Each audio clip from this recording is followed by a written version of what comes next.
व्याख्या मुद्रां करसरसिजैः पुस्तकं शङ्खचक्रे बिभ्रद्भिन्नस्फटिकरुचिरे पुण्डरीके निषण्णः अम्लानः श्रीरमृतविशदैरंशभिः प्लावयन्माम् आविर्भूयाद्दनघमहिमा मानसे वागधीशः। कृष्णाय वासुदेवाय हरये परमात्मने प्रणतक्लेशनाशाय गोविन्दाय नमो नमः। संस्कृतशौर्यम् इति आमुखपटले सम्बद्धाः समेऽपि विद्वांसः समेऽपि जिज्ञासवः छात्राः सहृदयाः सज्जनाः एतस्य संस्कृतशौर्यम् इति आमुखपटलस्य संस्थापकः प्रबन्धकश्च डॉक्टर राजकुमारः समेषां स्वागतं वर्तते तस्मिन् महाभाष्यव्याख्याने। मान्याः साम्प्रतं महाभाष्यस्य षष्ठाध्यायस्य चतुर्थपादस्य विचारः प्रचलति। अद्य प्रथमं सूर्यतिष्यागस्त्य मत्स्यानां य उपधायाः एतस्य सूत्रस्य व्याख्यानं जायमानं विद्यते। एतस्य सूत्रस्य व्याख्यानं काशिका ग्रन्थे यथा विहितं तद्विषये विवेचनं पूर्वदिने सञ्जातम्। अद्य भाष्यदृष्ट्या विचारः क्रियते। भाष्यकारः अत्र पूर्वं वार्तिकं कथयित्वा तस्य व्याख्यानं विदधाति। सूर्यादीनामनन्ते प्रसिद्धिरङ्गान्यत्वात् इति वार्तिकम्। अर्थात सूर्यादीनाम् अनन्ते अप्रसिद्धि। अत्र अनंत सूर्यादीनां शब्दानाम् अर्थात सूर्य, तिष्य, अगस्त्य, मत्स्य एतेषां शब्दानाम् अनंत विषय यदा अण प्रत्ययान्तः हेते भवन्ति तेषाम् अनंत विषये अप्रसिद्धि वर्तते। अर्थात एते शब्दाः अनन्ताः न भवन्ति। यथा सौरी, बलाका। अत्र सौरी इति शब्दः। सूर्य इति शब्दात् अत्र तेनैक दिक् इति सूत्रेण अत्र अण प्रत्ययः भवति। अत्र अणन्तात् अत्र टिड्ढाणि इति सूत्रेण गीपि सति सौरि इति भवति। अर्थात सौरः इति प्रयोगः न दृश्यते। अत्र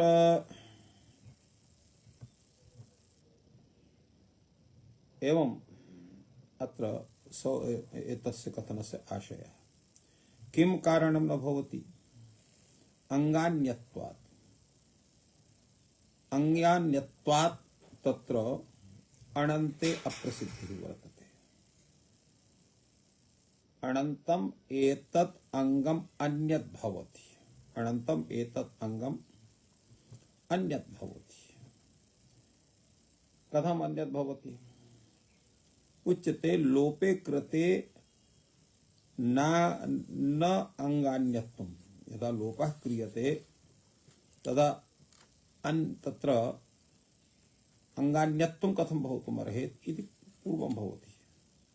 तदा उच्यते स्थानिवत् भावात् अंगान्यत्वं भवति। अत्र विषये कैयटः कथयति। अत्र यथा पूर्वम् उक्तमासीत् यत् सूर्यशब्दात् तेनैकदिक् इति सूत्रेण अण् प्रत्ययः भवति। अण्णन्तात् तत्र ङीप् भवति। इकारे परतः सूर्यशब्दः अङ्गं न भवति। अतएव अत्र अङ्गान्यत्वात् इत्युक्तम्।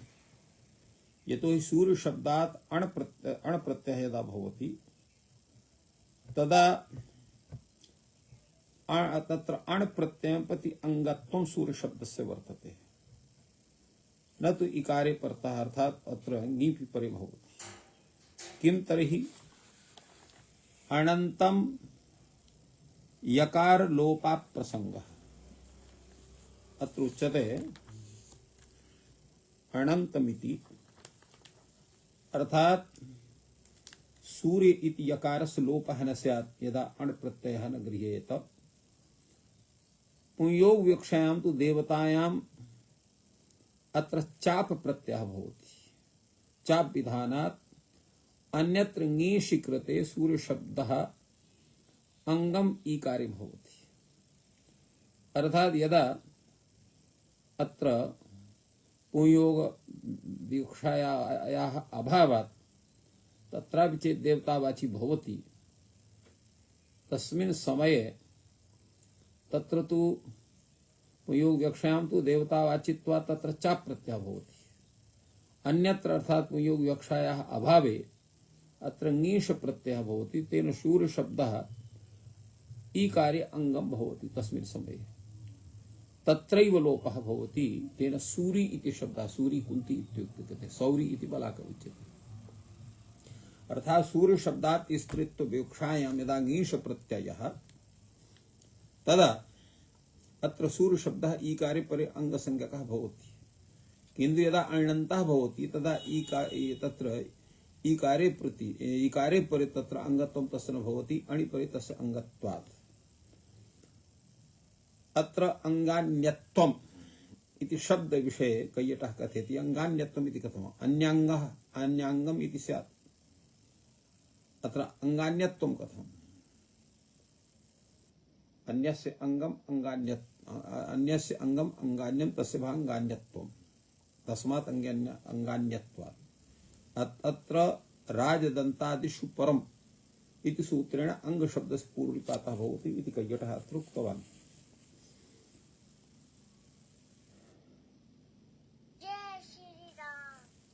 अत्र यत् कथनं कैयटस्य वर्तते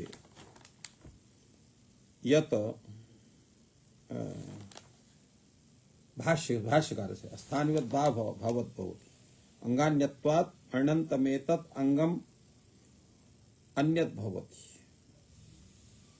लोपे कृते नांगान्यत्वं तदा स्थानिवता अंगान्यत्वं भवति इति प्रतिपादितम्।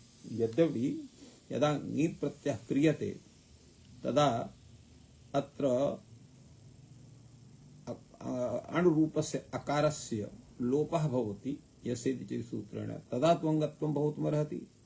तदा भाष्यकारेण समाहितम् अत्र स्थानिभावस्य तत्र सत्त्वात् तत्र प्रत्ययत्वं गच्छति अतः तं प्रति अंगत्वं तस्य नास्ति इति तात्पर्यम्। अलोपस्य अत्र स्थानिभावः केन भवति तत्र नागेशः कथयति अचः परस्मिन् पूर्वविधौ इति सूत्रेण अत्र स्थानिभावः भवति। एवं तत्र समाधानं दातव्यम्। अग्रे तावत् वार्तिक ग्रन्थः भवति सिद्धं तु स्थानिवत् प्रतिषेधात् अर्थात् सिद्धमेतत् अत्र ईकारे प्रत्यपि अंगसंज्ञा भवितुमर्हति। कथमिति अधुना तु पूर्वम् उक्तमासीत् यतः स्थानिवद्भावात् अंगान्यत्वं भवितुमर्हेत् तदा उच्यते तत्र स्थानिवद्भावः न भवितुमर्हति। कथमिति स्थानिवत् प्रतिषेधः यतो स्थानिवद्भावस्य प्रतिषेधः भवति। प्रतिषिध्यतेऽत्र स्थानिवद्भावः अत्र स्थानिवद्भावः प्रतिषिध्यते। कथम् यलोप विधिं प्रति न स्थानिवद् भवति न पदान् दुर्वचन वरे यलोप अत्र यलोपं प्रति स्थानिवद्भावस्य निषेधः भवति न पदान्त इति सूत्रेण। अतः अचः प्रश्नपूर्वः इति सूत्रेण स्थानिवद्भावः न भवितुमर्हति। अथ च स्थानिवदादेशो नल्विधौ इति सूत्रेणापि न भवितुमर्हति। यतो हि अत्र अण् इति अकारः अवशिष्यते फलतः तत्र अत्व बुद्धि यदा स्यात् तर्हि अत्व इति धर्मः अलमात्रवृत्ति धर्मः अतः तेनापि स्थानिभावः न भवितुमर्हति। अचः परस्मिन् पूर्वविधौ इति सूत्रेण तु भवितुमर्हति किन्तु तत्र निषेधः प्रवर्तते यलोपं प्रति न पदान्त द्विर्वचन वरे यलोप स्वर सवर्णानां स्वर दीर्घजश्चर विधिषु इति सूत्रेण अत्र यलोपं प्रति स्थानिभावस्य प्रतिषेधः जायते। अतएव अत्र उच्यते अत्र यलोपं प्रति न स्थानिवद् भवति इति तदा उच्यते एवमपि न सिद्ध्यति चेत् अत्र स्थानिभावस्य भवतु नाम प्रतिषेधः तथापि अंगान्यत्वं तस्य भवत्येव। किं कारणम् अंगान्यत्वात् कथम् अंगान्यत्वं वर्तते तदा उच्यते सूर्य शब्दः सामान्यः तत्र यदा अण् प्रत्ययः भवति तदा आदिवृद्धौ सत्यां तत्र सौर्यः इति रूपं जायते। अण् प्रत्ययस्य कृते सति सौर्यः इति रूपं जायते। तत्र अण प्रत्ययस्य प्रकृति सूर्य इति एवं गीष प्रत्ययस्य ङीप प्रत्ययस्य प्रकृति सौर्य इति। अतः अत्र शब्दान्यत्वमेव वर्तते, न किल अंगान्यत्वम्। अन्यो हि सूर्य शब्दः अन्यः सौर्य शब्दः। तदा उच्यते तथा भूतः दोषः तु न भवितुमर्हति। कथमिति? नैष दोषः इति भाष्यकारः कथयति। तात्पर्यं किमस्ति? तत्र एका परिभाषा वर्तते, एकदेश विकृतम् अनन्यवत् भवति। अत्र सु इत्यस्थाने औ इति संजातम्, अन्य सर्वं तादृशमेव। सूर्यः इत्यस्थाने सौर्यः इति शब्दः भवति। तर्हि एकदेशः केवलं सुघटकः उकारे एव अत्र तत्र विकृतत्वं वर्तते। तेन एकदेश विकृतम् अनन्यवत् इति सूत्रेण सूर्यग्रहणेन सौर्यशब्दस्यापि ग्रहणं स्यात्। फलतः अत्र अंगान्यत्वं तत्र भवत्येव इति समादधाति। तो इत्थम् अत्र यत् यादृशः विचारः अत्र संजातः, तेन इत्थं वक्तुं शक्यते यत् स्थानिभत्वनिषेधे च अवशिष्टस्य अंगसंज्ञायाम् एकदेश विकृतस्य अनन्यत्वात् इति मत्वा अत्र यकारस्य लोपः सिद्ध्यति। तेन सौरी इति रूपं सिद्ध्यति, न कश्चन दोषः इत्येवं समाहितवान् भाष्यकारः। अग्रे तावत् पुनः अत्र विचारः कश्चन भवति, उपधाग्रहणानर्थक्यं च स्थानिभावे चेदानीं प्रतिषिद्धे उपधाग्रहणम् अनर्थकं स्यात्। यदा अचः परस्मैपूर्वविधौ इति सूत्रेण अत्र स्थानिभावस्य निषेधं विदधाति चेत् तर्हि अत्र उपधाग्रहणम् अनर्थकं स्यात्। उपधाग्रहणम् अनर्थकं स्यात्। सूर्यतिश्यागस्त्यमत्स्यानां य उपधायाः, अत्र उपधाभूतस्य यकारस्य लोपः भवति इति यत् कथनं तत् असंगतं स्यात्। उपधाग्रहण अनर्थक्यं च स्थानिभावे चेदानीं प्रतिषिद्धे उपधाग्रहणम् अनर्थकं स्यात्। किं कारणम्? अन्त्यः एव सूर्यादीनां यकारः। अत्र यकारः अन्त्यः भवति। यदा सूर्य शब्दात् अण् प्रत्यय कृते सति सूर्य अ इति भवति।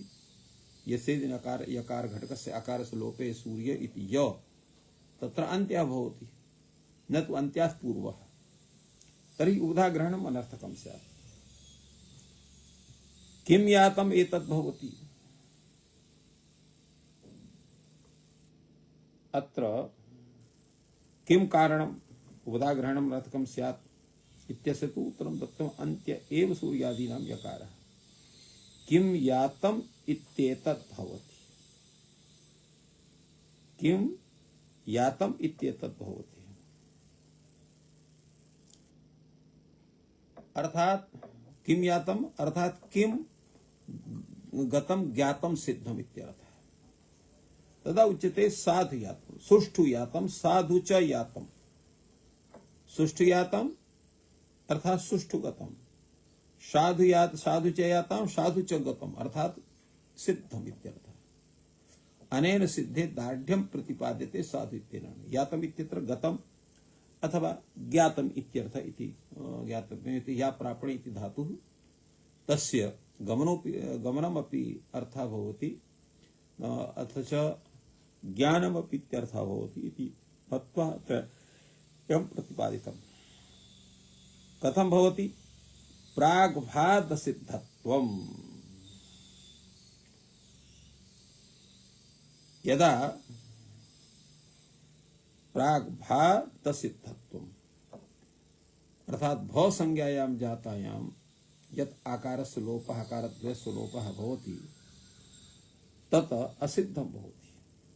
असिद्धत्वात् तत्र उपधात्वं यकारे आयाति, अतः न कश्चन दोषः। प्राग्भात् असिद्धम्। अथ सह तेन असिद्धत्वम्। अर्थात अकार लोपस्य समानाश्रयस्य असिद्धत्वात् अंतत्वभावः अतः अंतत्व न भवति ततस्य उपधा ग्रहणमत्र करणीयम् तस्य तात्पर्यं वर्तते। अथ सः तेन असिद्धत्वं तेन असिद्धत्वं नाम यत् अकारस्य लोपः संजातः तस्य सिद्धत्वं भवति। असिद्धत्वात् लोपस्य अनन्त्यः यकारः भवति। तो यदा असिद्धः भवति लोपः अकारस्य लोपः तदा यकारः कीदृशः भवति अनन्त्यः भवति अर्थात् उपधाभूतः भवति। तस्य लोपार्थम् अत्र उपधाग्रहणम् आवश्यकम् इति तत्र भाष्यकारः प्रतिपादितवान्। अतएव कैयटः एतस्य समग्रस्य भाष्यस्य व्याख्यानं कुर्वन् कथयति अन्ते एव इति प्रतीकमादाय यथा अत्र उक्तं वर्तते तत्र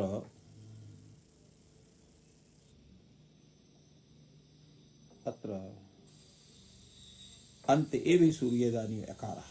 तो अकारद्वय लोपे सति यकारस्य अन्त्यत्वात् तत्र यान्तानां सूर्यादीनां लोपो भवति इत्युच्यमाने अलोन्त्यस्य इति यकारस्य भविष्यति।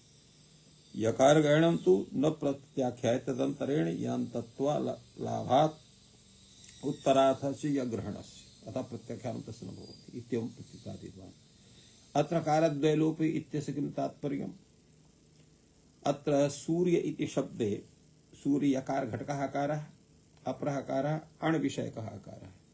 अतः ङी परे तस्यापि लोपः भवति इति अकारद्वय लोपस्य कथा वर्तते। तद्विषयमादा इत्थम् उक्तं वर्तते। यातम् इत्यस्य पूर्वम् अस्माभिरुक्तं गतं ज्ञातं वा इति अर्थः तस्य भवति। साधु च यातं सुष्ठु यातम् इति उभयकथनस्य का आवश्यकता वर्तते तस्य विषये उक्तम्। अत्र दार्ढ्यार्थं प्रतिपाद्यते। अकारद्वयलोपस्य सिद्धत्वात् अन्त्यः यकारः अकारद्वयलोपस्य सिद्धत्वात् अन्त्यः यकारः भवति किन्तु यदा अकारलोपः सिद्धः भवति तदा तत्र अकारः अन्त्यः न भवति इति तात्पर्यम् आदाय इत्थम् उक्तं वर्तते। अत्र अथ सः तेन असिद्धत्वम् अत्र इकार लोपस्य समानाश्रयस्य असिद्धत्वात् अत्र यकारस्य अन्तत्वं न भवति इति एतदर्थम् उदाग्रहणं कृतम् इति भाष्य तत्र कैयटः इत्थम् अत्र समाहितवान्। अग्रे तावत् एतद्विषये पुनः उच्यते यद्यपि सः तेन असिद्धत्वम् एवमपि न दोषः। यद्यपि अत्र असिद्धत्वं भवति अकारलोपस्य तथापि अत्र दोषः न भवति। कथमिति? नैवं विज्ञायते सूर्यादीनाम् अंगानां यकारलोपः इति। तथा सूर्यादीनाम् अंगानां यकारस्य लोपः भवति इति एवं रूपेण तस्य अर्थः अस्माभिः न स्वीक्रियते। कथं तर्हि? तदा उच्यते अंगसंज्ञकस्य यलोपः भवति चेत् सूर्यादीनां यकार इति। अंगस्य लोपः भवति अंगस्य लोपः भवति स च तत्र यकारः सूर्यादीनाम् इति चेत् सूर्यादीनाम् अर्थात् सूर्यतिष्यागस्त इत्यादीनां यः यकारः अंगसंज्ञकः तस्य लोपः भवति। एवमपि सूर्यचरी अत्र प्राप्नोति तस्मात् उपधाग्रहणम् अत्र कर्तव्यः। अर्थात् सूर्यचरी इत्यत्रापि यकारः वर्तते तत्रापि च लोपः स्यात् तस्मात् उपधाग्रहणं करणीयम्। उपधाभूतः यकारः तस्य लोपः भवति तेन सूर्यचरी इत्यत्र दोषः न भवति। सूर्यस्य स्त्री सूर्यी अत्र भूतपूर्वा सूरी इति तत्र सूर्यचरी एवं रूपेण अत्र स्वरूपं वर्तते। अत्र सूरी इत्यत्र तत्र सूर्यचरी इति कथं भवति? सूर्यचरी इति स्यात् तद्विषये अत्र तस्लादिषु अत्र पूर्वभासत्वात् अत्र सूर्यचरी इति रूपं भवति। अग्रे तावत् अपरं वार्तिकं वर्तते विषय परिगणनं च। अत्र विषय परिगणनं कर्तव्यम्। कीदृशं परिगणनं करणीयम्? उच्यते सूर्यमत्स्ययोर्ज्ञाम्। सूर्यमत्स्ययोः शब्दयोः ङि परे अत्र यकारलोपः भवति, यथा सौरी मत्सी। अत्र तो एवं सूर्य शब्दात् मत्स्य शब्दात् ङीपि परे, ङी इति परे, तत्र ङी इत्यनेन ङीप् वा भवतु, ङीष् वा भवतु, ङीन् वा भवतु, यत् भवतु ङी इति भवतु, तस्मिन् परे अत्र यकारस्य लोपः भवति। अत्र कैयटः कथयति मत्स्यस्य ङाम् सूर्यागस्तयोश्छे च इत्येव सिद्धे अर्थ प्रदर्शन परत्वात् अत्र लाघवे अनादरः कृतः। एवं रूपेण अत्र सौरी मत्सी इत्यनयोः अत्र स्वरूपम् अत्र दर्शितम्। अग्रे तावत् अपरं वार्तिकं वर्तते, सूर्यागस्तयोश्छे च, अर्थात सूर्य शब्दात् अगस्त शब्दात् छे च ङाम च, अर्थात छे परेपि भवति यकार लोपः, ङी परेपि भवति। यथा यदा ङी प्रत्ययः सामान्येन भवति तदा सौरी, अत्र अण्णन्तात् ङी प्रत्ययः सौरी इति भवति। यदा छ प्रत्ययः तदा सौरीयः। अत्र सौर्य शब्दात् वृद्धाच्छ इति छ प्रत्यय कृते सति सौर्यः भवति। एवं अगस्त शब्दात् यदा अत्र अण प्रत्ययः अनन्तरं ङी प्रत्ययः तदा आगस्ति इति भवति। अत्र ङीपि परे। यदा छ प्रत्ययः तदा आगस्तीयः इति भवति। तो आगस्तीय इत्रापि यकारस्य लोपः, आगस्ति इत्यत्रापि यकारस्य लोपः। एवमेव सौरी इत्यत्रापि सूर्यघटकस्य यकारस्य लोपः। एवं सौर्यः इत्यत्रापि, अर्थात् छ परे भी भवति, ङी परे भी भवति इति एतस्य तात्पर्यं वर्तते। अग्रे तावत् तिष्य पुष्ययोर्नक्षत्राणि, यदा तिष्य इति शब्दः पुष्य इति शब्दः नक्षत्रवाचिनौ उभौ भवतः तदा तत्र यकार लोपः भवति तत्र प्रत्यय परे। तेन तैषं पौषः, तिष्य इति शब्दात्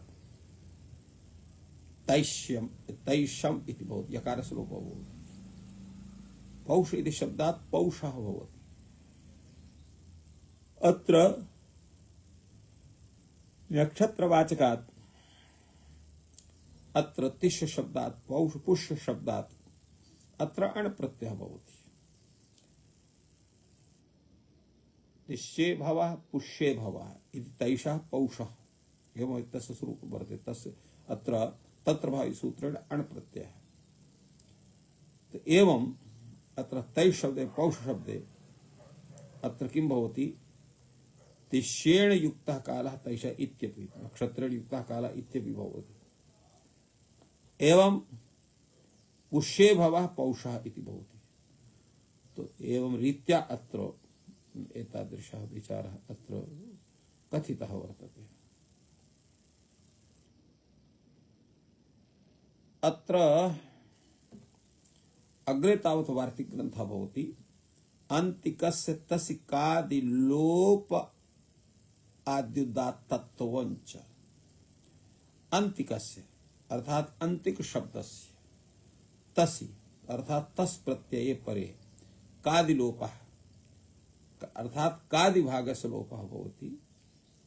आद्युदात्तत्वञ्च आद्युदात्तता च भवति। यथा अन्तितो न दूरात्, अन्तितो न दूरात् इत्यत्र अन्तिक इति शब्दे कादि भागः कः भवति? केवलं क मात्रं वर्तते। तर्हि तत्र तस्य लोपे अत्र तस् प्रत्यये कृते सति अत्र अन्तितः इति भवति। अत्र तस् प्रत्ययः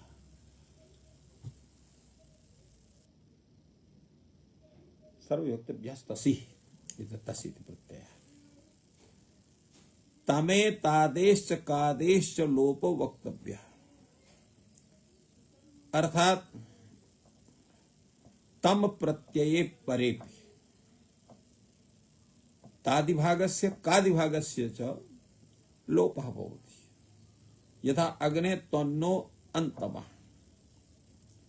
अत्र अन्तिक इति शब्दात् तादिभागः भवति तिक इति, कादिभागश्च क इति।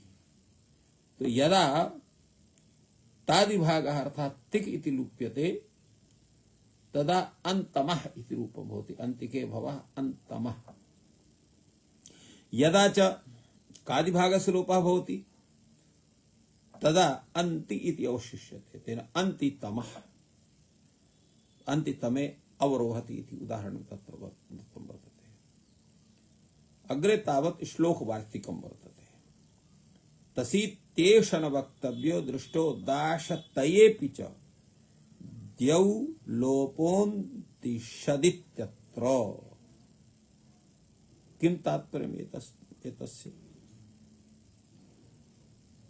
अत्र तस् इत्यत्र एष लोपः न वक्तव्यः। कथमिति न वक्तव्यः? दाशतयेऽपि सः इष्टः, द्यौ लोपः अन्ति शत्, द्यौ लोपः अन्ति शत् इत्यत्र। तात्पर्यं किमस्ति एतस्य? अर्थात कादिलोपः बहुलम् इत्येव विषयम् अनुपादाय अत्र पश्यतव्यम्। कादिलोपो बहुलम् इति वक्तव्यम् इत्यर्थः। अन्तिकस्य कादिलोपः बहुलम् आदिदात्तत्वं च इति वार्तिकस्य सुगमं करणीयम् इति तात्पर्यं वर्तते। तेन एतेषां समेषां सिद्धिः स्यात्। बाहुलकतया कदाचित् कादिलोपः कदाचित् तादिलोपः एव रूपेण समाधानं तत्र भवितुमर्हति।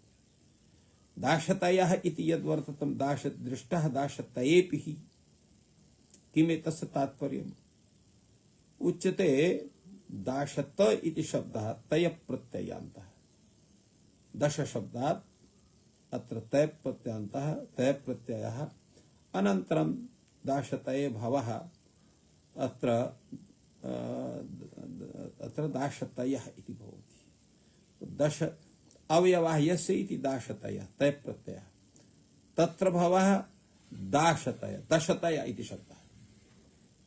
दश अवयवः यस्य इति दशतयः, दशतये भवः दाशतयः।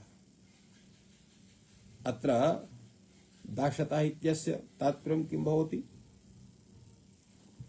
अत्र चतुष्षष्ट्याख्यः ग्रन्थः, चतुष्षष्ट्याख्यः ग्रन्थः, चतुष्षष्टि रूपः ग्रन्थः वर्तते। द्यौ लोपो अन्तिषत् इत्यत्र द्यु इति शब्देन उत्तरपदं पूर्वाचार्य प्रसिद्ध्या उच्यते। द्यौ लोपो अन्तिषत् इत्यत्र अर्थात अत्र द्यु शब्देन उत्तरपदं पूर्वाचार्य प्रसिद्ध्या अत्र उच्यते। अत्र अन्तिषत् इति कथम्? अन्तिके सीदति, अन्तिके सीदति इति अत्र सत् परेपि अत्र क भागस् कादिभागस्य लोपः भवति, तेन अन्ति सद् इति भवति। अत्र अन्तिके सीदिति विग्रहे सत् सु दिश इत्यादि सूत्रेण अत्र किप् प्रत्ययः, पूर्वपदा संज्ञा मगः इति सूत्रेण अत्र सिद्ध घटकस्य षकारस्य अत्र षत्वं भवति। तो एवं एतस्य व्याख्यानम् अत्र सम्पद्यते। अग्रे तावत् अत्रैव अपरमपि पूर्ववार्तिकस्य अंशः भवति। तथा दियौ येन्त्यथर्वसु अन्ति च ये दूरके। अत्रापि ये इति परे दूरके दूरे अर्थे अत्र ये इति परेपि अन्तिक शब्दस्य अन्त्यस्य लोपः अर्थात् कादिभागस्य लोपः भवति। तेन अन्ति ये च दूरके इति अयं प्रयोगः सिद्ध्यति। तो एवं रीत्या एतस्य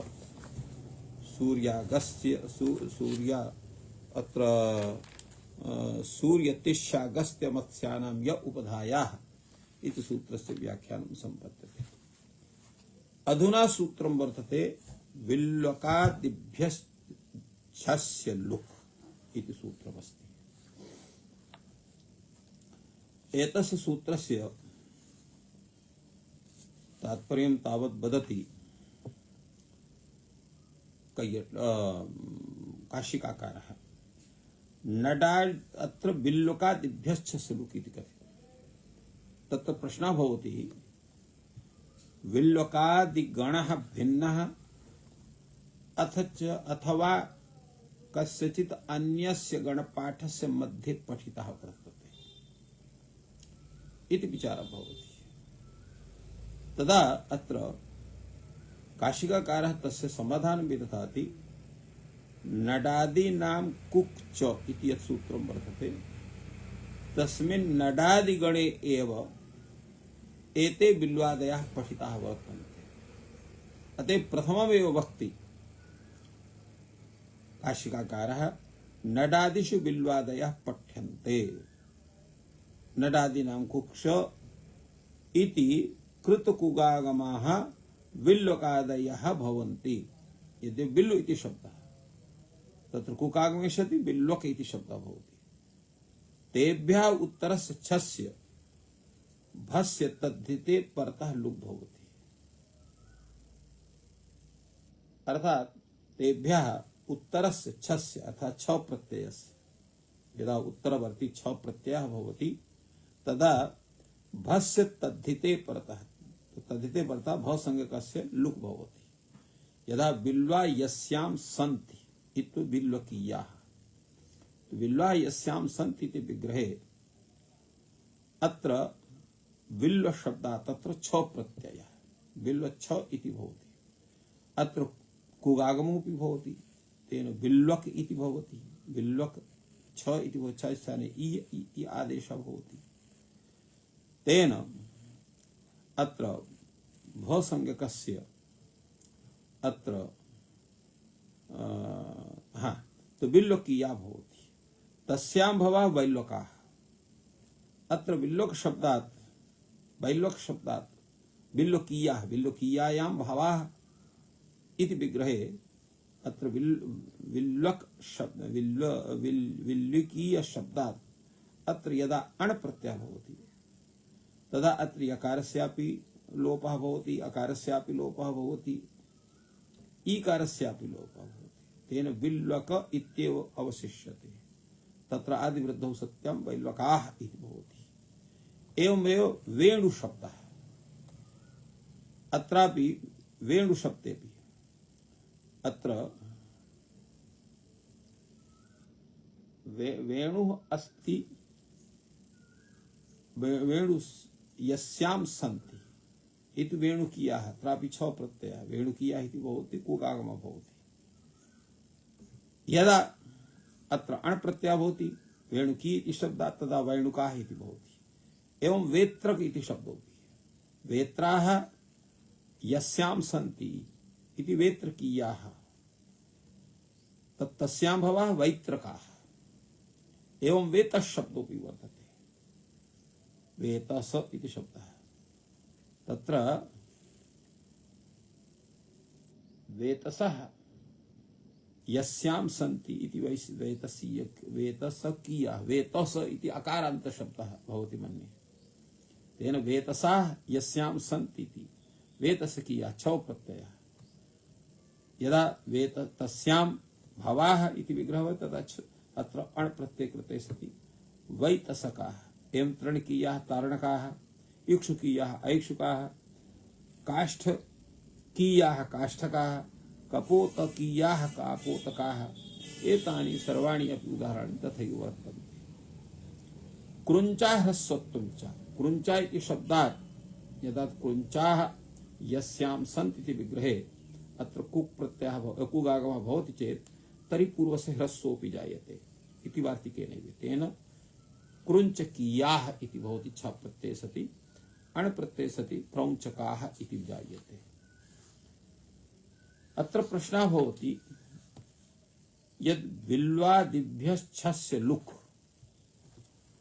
अत्र छः ग्रहणं कथं कृतं वर्तते। तदा उच्यते क्षमात्रस्य लुग् यथा स्यात् कुकः लुक् न भवेत् इत्यत्र। अन्यथा किं स्यात्? कुकः अपि लुक् भवेत्। अतः कुकः लोपः न स्यात्, क्षमात्रस्यैव लोपः स्यात्। एतदर्थम् अत्र छस्य लुक् इति कथितं वर्तते।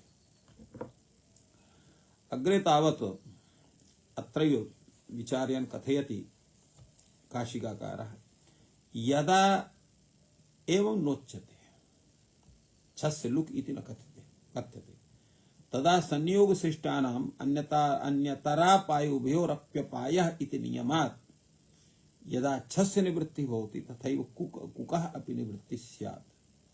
न भवेत् तदर्थम् अत्र केवलं छग्रहणम्। छग्रहणात् केवलं छस्यैव लुक् भवति, कुकः लुक् न भवति। लुग्रहणं सर्वलोपो यथा स्यात्। लुग्रहणं लोप ग्रहणं स्यात्, केवलं तत्र लुक् शब्दस्य कथनं किमर्थम् उच्यते? सर्वलोपः स्यात्।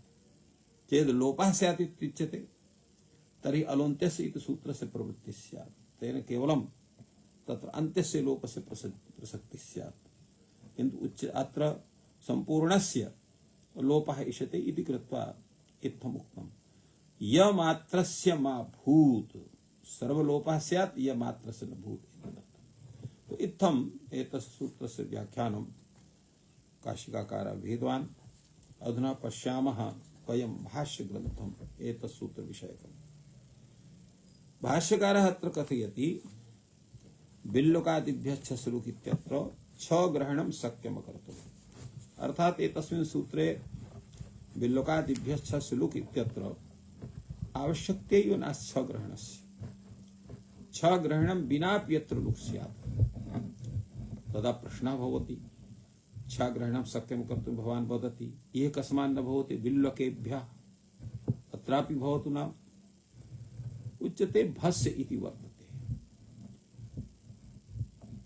अत्र भस्य इति वर्तते। यत्र भसंज्ञा भवति तत्रैव लुक् भवति, अत्र तु न भसंज्ञा, अतः न भवति अत्र।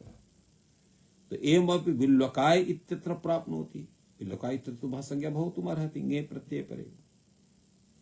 तदा उच्यते अत्र तद्धितस्यापि अनुवृत्तिर्भवति। तदा अजादौ तद्धिते परे इति उच्यते। एवमपि बिल्लकस्य विकारः अवयवो वा अत्र वैल्लकः अत्र प्राप्नुयात्। अत्र तु अजादिः वर्तते, भसंज्ञको वर्तते, तद्धित प्रत्ययोऽपि वर्तते। तो उच्यते तद्धिते तद्धितस्य इति वर्तते। तद्धिते इति तद्धितस्य इति अनयोः अनुवृत्तिर्भवति इत्यर्थः। किं तात्पर्यम् एतस्य?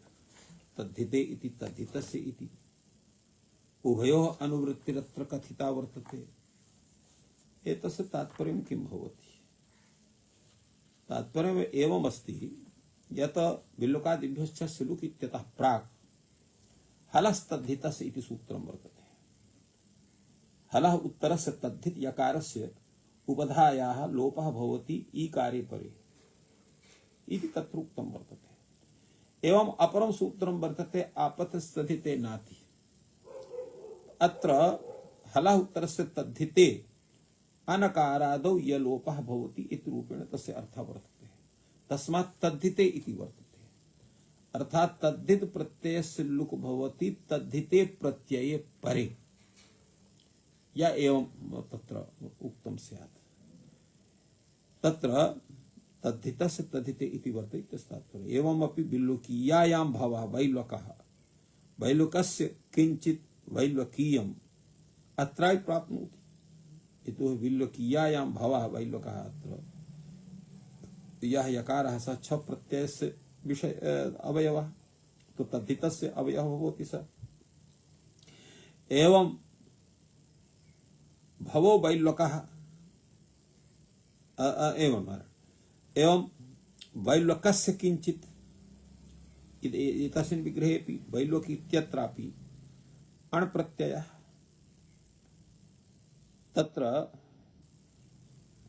तत्रापि प्राप्नुयात् वैल्लकीयम् इत्यत्र। उच्यते न स बिल्लकात्, अर्थात् बिल्लकादिभ्यो यः विहितः तस्य अत्र ग्रहणं भवति। नासो बिल्लक शब्दात् विहितः। अत्र विल्लोक शब्दात् तस्य विधानं न वर्तते। तर्हि कस्मात् वर्तते? विल्वकीय शब्दात्, अर्थात विल्लोक शब्दात् विहितस्यैव लोपः भवति, अन्यस्मात् शब्दात् विहितस्य लोपः न भवति। अत्र विल्लोकीय शब्दात् भवतः वर्तते, अतः अत्र न कश्चन दोषः इति एव रूपेण अत्र समाहितम्। किं तर्हि विल्लोकीय शब्दात्?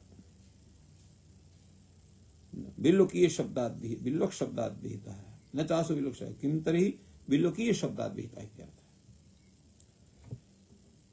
अत्र विल्लोकीयायां भवः वैलोकः इत्यत्र अनुतात्तादे इत्यादि सूत्रेण अत्र ऐ प्रत्ययः वर्तते। तेन विल्लोकादिभ्यः भसंकेभ्यः परस्य तद्धितस्य तद्धते परतः लुग् भवति इति अस्माभिः यत् पूर्वमुक्तं तदेव एतस्य स्वरूपम् आयाति। अग्रे तावत् भाष्यग्रन्थः वर्तते। एवं तर्हि सिद्धे सति यत् छ ग्रहणं करोति तद् ज्ञापयति आचार्यः भवति एषा परिभाषा संयोगशिष्टानाम् अन्यतरापाये अन्यतराभावे उभयोरप्यभावः। अत्र तस्याः परिभाषायाः अन्यत् अपि स्वरूपं वर्तते। संयोगशिष्टानाम् अन्यतरापाये उभयोरप्यपायः। अत्र अपाय इति शब्दः तत्रापि अभाववाचकः, अभावशब्दः स्वभाववाचकः वर्तते एव। तर्हि शब्दे भेदः, अर्थे भेदः नास्ति इति एवं तात्पर्यं ज्ञातव्यं वर्तते। तो अत्र संयोगशिष्टानाम् अन्यतरापाय उभयोरप्यपायः इति परिभाषा अत्र सत्त्वात् अत्र छ ग्रहणं कर्तव्यम्। तस्मात् छ ग्रहणं कर्तव्यं यतो छस्यैव लुक् यथा स्यात् कुको मा भूत्। यतो हि अत्र कुगागमः यः भवति सः छ परे एव भवति, अतः कुग् विशिष्टः अत्र छकारः वर्तते। फलतः केवलं छस्य लोपः इति न स्यात्, तर्हि कुगागम विशिष्टस्य छस्य लोपः अत्र स्यात्, स न भवेत् इति कृत्वा छ ग्रहणम् अत्र आवश्यकं वर्तते इत्थं प्रतिपादितवान्। तो इत्थम् एतस्य सूत्रस्य व्याख्यानम् अत्र सम्पद्यते भाष्य दृष्ट्यापि। अग्रे तावत् सूत्रं वर्तते। तूरिष्ठे मेयस्सु, तूरिष्ठे मेयस्सु इति यत् सूत्रमस्ति तस्य विषये अत्र काशिकाकारः कथयति। इष्ठन् इमनिच् इयसुन् इयसुन् इत्येतेषु प्रत्ययेषु परतः त्रिशब्दस्य लोपः भवति। अत्र त्रिशब्दस्य लोपः भवति। आसुतिं करिष्ठः विजयिष्ठः वहिष्ठः दोहीयसि धेनु। अत्र एते शब्दाः अत्र वर्तन्ते।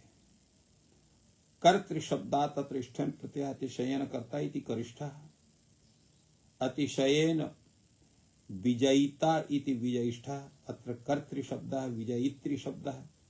एतौ द्वौ शब्दौ अत्र त्रिप्रत्ययान्तौ वर्तन्ते, त्रिच् प्रत्ययान्तौ। तेन अत्र त्रिशब्दस्य लोपः भवति। तेन करिष्ठः विजयिष्ठः। एवमेव वह धातोः अत्र तिच् प्रत्यय वहित्री इति शब्दात् अत्र इष्ठन् प्रत्यय वहिष्ठः इति भवति। एवं दुहित्री शब्दात् अतिशयेन दुहित्री इति अत्र दोहीयसि, अत्र इयसुन् प्रत्ययः वर्तते। दोहेसि ध्वेनु। सर्वस्य त्रिशब्दस्य लोपार्थम् इदं वचनं वर्तते। अन्त्यस्य हि टेरित्येव सिद्धः। अन्त्यस्य लोपस्तु टे इत्यनेन विसिद्धतेन। टे इत्युक्ते केवलं त्रिघटकस्य ऋकारस्य लोपः स्यात्, सम्पूर्ण त्रि इत्यस्य लोपः न स्यात् इति कृत्वा अत्र त्रि इति शब्दस्य अत्र ग्रहणं वर्तते। अग्रे तावत् काशिकाकारः वदति लुग् इत्येतत् अत्र नानुवर्तते। लुक् इत्यस्य अत्र अनुवृत्तिः न भवति तत्र बिल्लुकादिभ्यश्च लुक् इति सूत्रात् अन्यथा त्रि इत्यस्य लुक एव स्यात् अत्र लुक् इत्यस्य अनुवृत्तिः न वर्तते कथं तथा सति लुमताङ्गस्य प्रसिद्धात् गुणो न स्यात् अत्र गुणः न भवितुमर्हेत् तत्र नलुमताङ्गस्य इति तस्य निषेधः अतः अत्र लुक् न गृह्यते अपि च तत्र त्रि इति शब्दस्य लोपः भवति इति उच्यते इमनिज ग्रहणम् उत्तरार्थम् अत्र उदाहरणम् अत्र इष्ठन् प्रत्ययस्य दत्तं वर्तते इमनिज प्रत्ययस्य दत्तं वर्तते किन्तु नहीं यूसुन् प्रत्ययस्य दत्तं वर्तते किन्तु इमनिज प्रत्ययस्य अत्र उदाहरणं न दत्ते तस्य किं कारणं तदा उच्यते इमनिच ग्रहणम् अत्र उत्तरार्थम् उत्तरसूत्रे अनुवृत्त्यर्थम् इतरौ तु तुच्छन्दसि इति भवतः अर्थात इष्ठन् इमनि योसुनि इत्यस्य त्रि विषये तुच्छन्दसि इति सूत्रं तत्र वर्तते तदर्थम् एतौ भवतः इति तत्र समाहितवान् अत्रैव विषये अत्र पश्यामस्तावत् भाष्यग्रन्थं भाष्यकारः अत्र किं वदति भाष्यकारः कथयति तूरिष्ठे मेयस्सु अर्थात इष्ठन् इमनिच यसुन् एतेषु प्रत्ययेषु परतः त्रिशब्दस्य लोपः भवति तु सर्वस्य लोपो वक्तव्यः अत्र भाष्यकारः अर्थात संपूर्णस्य त्रि इत्यस्य लोपः वक्तव्यः न किन्तु अन्त्यस्य रि भागस्य तर्हि अत्र प्रश्नः भवति किम् एवं पृथक्तया वक्तव्यं वा किञ्चित् वचनं कार्यम् उच्यते स तर्हि वक्तव्यः उच्यते न वक्तव्यः तर्हि यदा नोच्यते तदा कथनं विनैव तस्य लाभः कथं स्यात् इति प्रश्नः उदेति तदा उच्यते सर्वलोप विज्ञानम् अन्त्यस्य वचनानर्थक्यात् तुः सर्वलोपः विज्ञायते अत्र तुः ग्रहणं यद् वर्तते तदा एव उच्यते संपूर्णस्य त्रिभागस्य लोपः भवति कथम् अत्र तुः ग्रहणम् इत्यनेन सर्वस्य लोपस्य विषये ज्ञानं भवति कुतः उच्यते अन्त्यस्य वचनानर्थक्यात् यदा अन्त्यस्यैव लोपः करणीयः स्यात् तर्हि अन्त्यस्य लोपः स्वयमेव स्यात् तदर्थं वचनस्य का आवश्यकता अन्त्यस्य किन्तु अत्र लोपः कथितः वर्तते त्रि इत्यस्य लोपः भवति अनेन ज्ञायते अखिलस्य त्रिभागस्य लोपः भवति अन्त्यस्य इति कथनात् वचनानर्थक्यात् अन्त्यस्य लोप वचने प्रयोजनं नास्ति इति कृत्वा सर्वस्य भविष्यति इति प्रतिपादितवान् भाष्यकारः इति एकं समाधानम् अपरमपि समाधानं प्रस्तौति तस्य अथवा लुक् प्रकृतः सः अनुवर्तिष्यते अथवा प्रकृतः अर्थात् प्रकरण प्राप्तः यतो हि बिल्लुकादिभ्यः छस्य लुक् इत्यत्र लुक् पठितः वर्तते बिल्लुकादिभ्यः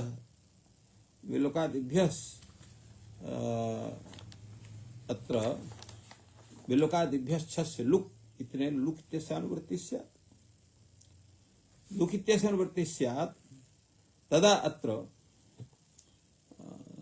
अन्त्यस्य लुक् भवेत् अथवा अशक्यः लुक् अनुवर्तयितुम् अत्र लुकः अनुवृत्तिः न करणीया कथमिति किं कारणं विजयिष्ठ करिष्ठयोः गुणदर्शनात् विजयिष्ठ इत्यत्र करिष्ठ इत्यत्र गुणः दृश्यते यदा त्रि इति भागस्य लुक् स्यात् तदा प्रत्यय लोपे प्रत्ययलक्षणम् इत्यनेन त्रि इत्यस्य अत्र आनयनं न भवितुमर्हेत् फलतः तत्र गुणः न स्यात् तेन करिष्ठ इत्यस्थाने तत्र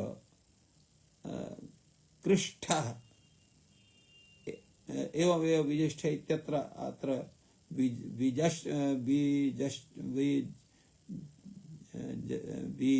विजिष्ठः इति विजिष्ठः इति स्यात् एवम् अत्र दोषः एतदर्थम् अत्र एवं रूपं क्रियते तत्र त्रि इति सम्पूर्णस्यैव लोपः वचनसामर्थ्यात् क्रियते न तु अन्त्यस्य न च लुक् इत्यस्य अनुवृत्तिर्भवति तो एवं रीत्या एतस्यापि सूत्रस्य सम्यक् व्याख्यानम् अत्र कृतं वर्तते।